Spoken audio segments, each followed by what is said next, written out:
Osarode yan ara osa e mata o yan fuwepe mwe yo sabo sagaye yakino ma. Jesus is the only way, the truth and the life.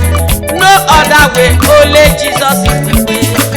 Osarode no keke nuwelele. Arale lo sa agibi. Arale lo sa o agibi biode. Osa upa ni maya dege. Ebi nuwo nuwe lo sa unwe. Moyo sa bani osa seti u. Osarode o yo demata. Yo upa ni maya dege. Ebi nuwo nuwe lo sa unwe. Moyo sa bani osa seti u. Osarode o yo demata. Yo upa ni maya dege. Odosa e ma saje o. Odosa e ito manje. Odosa e ofun egbeye. When oruwe baby when ulare upa. Láti upa o. Upa e o de. Upo salopwa e o de. Upa giri obe no o de o. Odosa lopwa e wa ni o de ye. Níyàrí ẹ̀dá gbọ̀n mẹ́ ní Jésù má fi eke gbé mẹ́ dẹ́. Níyàrí ẹ̀dá gbọ̀n mẹ́ ní ọ̀sà má fi eke gbé mẹ́ dẹ́. Òsà náà wọ́ bó mẹ́ ọ̀gá mi wọ́ wẹ̀nà máa. Òsà upa ní máa yá dẹ́gẹ̀. Òsà upa ní máa yá dẹ́gẹ̀. Òsà upa ní máa yá dẹ́gẹ̀. Èmi nu o nuwe no sa unu ẹ̀. Oyo sábà ní ẹ̀rọ sẹ́sẹ́ tí o. Osarode yo demata.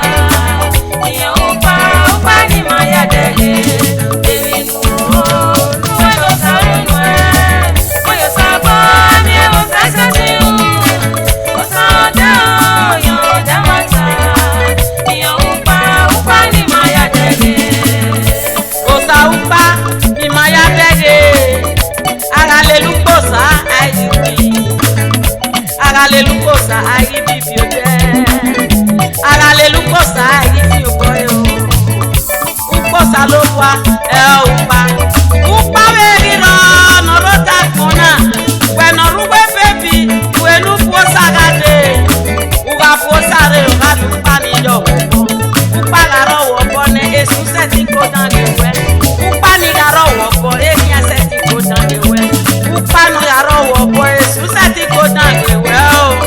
Osa upa ni maya dege. Osa upa ni maya dege o. Osa upa ni maya dege. Ebi nuwo nuwe no sa unwe. Oyo sabo ami o sese ti u. Osarode o yo demata. Yo upa ni maya dege. Ebi nuwo nuwe no sa unwe. Oyo sabo ami o sese ti u. Osarode o yo demata. Yo upa ni maya dege. Osa wene degbe ede na gbe. Osa wene demo ede na mu. Orun opa ise ti yo bo gbewe wene degbe. O fun pa iro bo gbewe wene dege mu. Osa je ya ne o keke nu wele lo sa. Arale lo sa. Ayiwi. Arale lo sa o. Ayibi biode. Osa upa ni maya dege. Ebi nuwo nuwe no sa unwe. Oyo sabo ni ẹ̀rọ sẹ́sẹ́ tí o. Osarode yo demata. Yo upa ni maya dege. Ebi nuwo nuwe no sa unwe. Oyo sabo ni ẹ̀rọ sẹ́sẹ́ tí o. Osarode yo demata.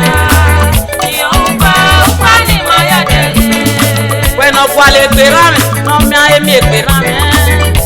Osanu tasi ogari perame nu. When orewebo no wale pe.